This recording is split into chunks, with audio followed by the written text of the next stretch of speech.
امام اعظم ابو حنیفہ کسی سے قرض لینا تھا، دروازے پر دستک دی اور پیچھے آ کے دھوپ میں کھڑے ہو گئے۔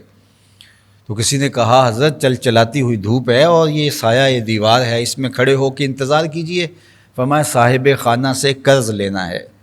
اور جس سے قرض لینا ہو، قرض کے علاوہ اس سے کوئی نفع اٹھانا سود ہوتا ہے، تو میں اس لیے اس کی دیوار کے سائے میں کھڑا نہیں ہو رہا، مبادا کے سود نہ ہو جائے۔ تو یہ ان کی احتیاط تھی، اور پھر ان محتاط ہاتھوں سے ہمارے تک دین پہنچا۔ تو اللہ کے جو ولی ہیں وہ ایمان کے بھی اعلیٰ ترین مرتبے پہ فائز المرام ہوتے ہیں، اور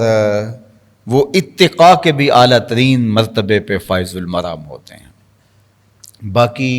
ظاہر ہے جب حضور علیہ السلام کا زمانہ تھا اور حضور کی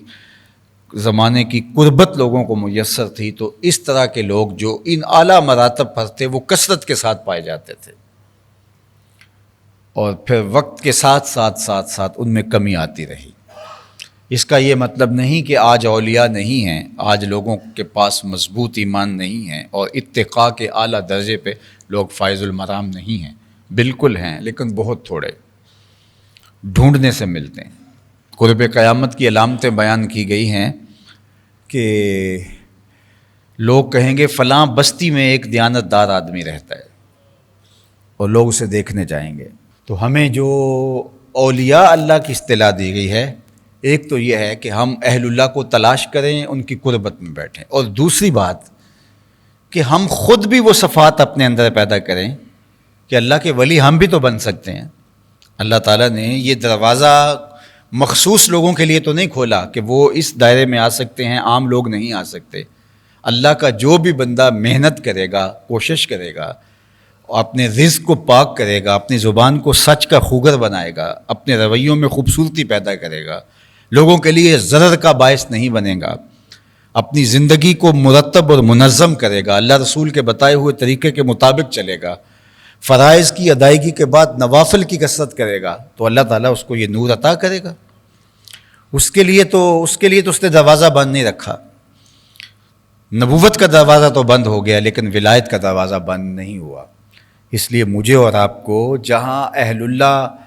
کسی کے بارے میں، وہ واصف علی واصف مرحوم نے کہا تھا کہ کسی کے بارے میں شک بھی ہو کہ اللہ کا قریبی ہے تو اس کے نیڑے ہو جاؤ۔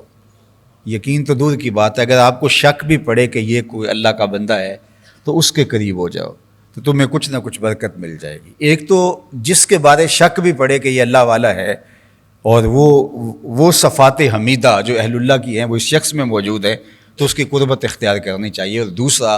ہمیں از خود جد و جہد کرنی چاہیے کہ اللہ تعالیٰ ہمیں زمرۂ اولیاء میں شامل فرمائے۔ وَأَلْحِقْنِي بِالصَّالِحِينَ، ہمیں جو کہا گیا، جو دعا مانگنے کے لیے سلیقہ دیا گیا، اس میں ایک لفظ یہ ہے، اللہ نیک لوگوں کے ساتھ مجھے شامل کر دے، اور ان کے ساتھ محض ان کے زمرے میں آ جانا۔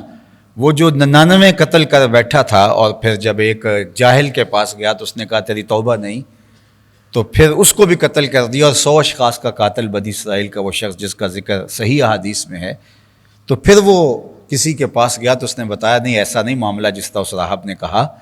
بلکہ فلاں بستی میں اللہ کے کچھ بندے رہتے ہیں، ان کے ساتھ جا کے بیٹھ جا، ان کے وجود کی برکت سے تجھے توبہ نصیب ہوگی اور تیرے گناہ بخشے جائیں گے۔ تو وہ گھر سے چلا، ابھی آدھا رستہ طے نہیں کیا تھا کہ موت واقع ہو گئی، تو فرشتے آ گئے، اور جنت والے کہیں کہ یہ توبہ کے دروازے کی طرف جا رہا تھا، اور جہنم والے کہیں 100 افراد کا قاتل ہے۔ اللہ اکبر۔ پھر اللہ ایک فیصلہ کرنے والا فرشتہ اور بھیجتا ہے کہ جا کے ان کے درمیان جا کے فیصلہ کر، اور فیصلہ اس نے کیا کیا کہ زمین کو ناپ لو،